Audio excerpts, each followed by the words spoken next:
Berikut ini adalah aplikasi-aplikasi pinjaman online yang memang berpotensi sebar data. Dan bagaimana cara mengamankannya, teman-teman? Yuk kita simak video ini sampai habis. Assalamualaikum warahmatullahi wabarakatuh. Kembali lagi bersama saya di sini. Apa kabar kalian semua? Semoga dalam keadaan sehat walafiat dan selalu dimudahkan rezekinya. Di video kali ini saya akan membahas beberapa aplikasi pinjaman online yang memang berpotensi sebar data. Kadang di sini banyak teman-teman yang memang lagi masa gagal bayar, takut sebar data pinjaman online. Padahal di sini tidak semua pinjaman online itu sebar data. Jadi di sini saya akan memberikan edukasi sedikit untuk teman-teman. Jadi aplikasi apa aja yang sebar data, aplikasi apa aja yang memang tidak gitu kan. Dan bagaimana juga ada sedikit nanti cara menanganinya seperti apa ya. Oke, sebelum itu yang baru bergabung tentunya bantu channel ini untuk berkembang dengan cara klik tombol subscribe yang ada di bawah dan juga bunyikan notifikasi loncengnya supaya saat upload video terbaru kalian mendapatkan pemberitahuannya.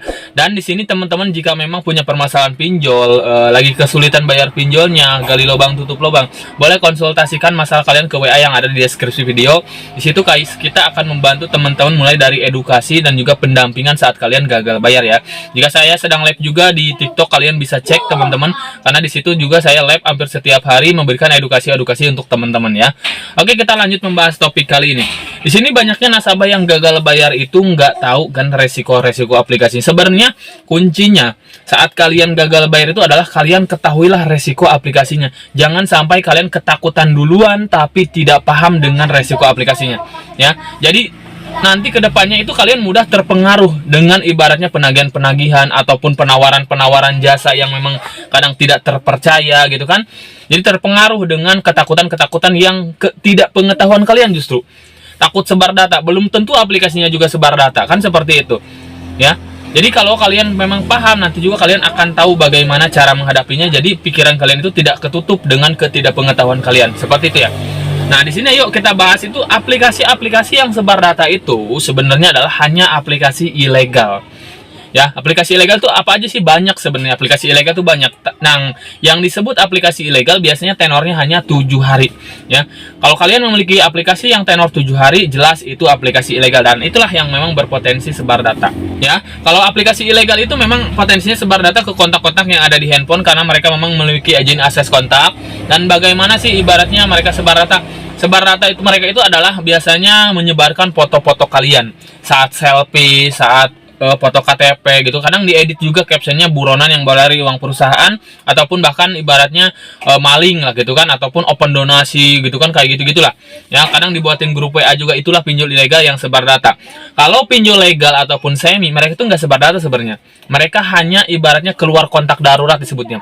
Potensinya kayak ke sosial media juga ada juga. Cuman melakukan teror-meneror aja dengan kata-kata, termasuk ibaratnya keluar kontak darurat. Mereka itu hanya melakukan penagihan-penagihan aja dan tidak akan ke semua kontak. Mereka itu tidak punya akses, mereka hanya ke log panggilan orang yang sering kita hubungin. Nah, jadi poinnya di sini untuk teman-teman pahami tentang resiko aplikasi. Coba aplikasi Anda apa dulu? Aplikasi ilegal kah? Aplikasi legal kah? Aplikasi semi legal kah? Jadi supaya kalian nanti tahu gitu kan aplikasi Anda itu sebar data atau enggak, supaya tidak mudah ibaratnya ditakut-takutin. Kadang memang ya aplikasi-aplikasi legal pun di sini ibaratnya mengancamnya sama, akan ibaratnya menyebarkan ke seluruh kontak. Itu secara pastinya tuh nggak akan terjadi karena mereka sudah jelas tidak punya akses kontak juga ya, seperti itu. Jadi untuk teman-teman, jadi kalau pahamilah dulu untuk resiko aplikasinya, apakah aplikasi ilegal. Kalau aplikasi ilegal baru mereka berpotensi sebar data. Bagaimana cara mengamankan supaya tidak sebar data pinjol ilegal? Sebenarnya saya sudah bahas di beberapa video saya, teman-teman. Aplikasi ilegal itu kalau memang Anda baru melakukan pengajuan, baru potensi bisa diamankan. Sebelum melakukan pengajuan lah bisa diamankan ya. Tapi kalau memang sudah melakukan pengajuan itu hanya bisa diminimalisir ya. Tipsnya seperti apa? Kalau memang kita sudah terjebak pinjol ilegal, lakukan perlawanan ke ilegal itu sendiri ya. PR selanjutnya adalah bagaimana kita memberikan pernyataan ke orang-orang terdekat kita, ke teman-teman kita, ke saudara kita, supaya ibaratnya kita gak malu lah. Intinya sebar data itu ya membuat malu ya, seperti itu. Intinya bilang aja kalau memang kita ketipu, kejebak oleh si pinjol ilegal. Kenapa enggak? Jujur aja ya, itu akan meringankan kalian. Jangan sampai ditutup-tutupin ya. Ditutup-tutupin itu sebenarnya kalian menutupi kebohongan dengan kebohongan lagi. Itu nanti akan semakin besar justru ya. Lebih baik kalian jujur aja memang kejebak pinjol ilegal.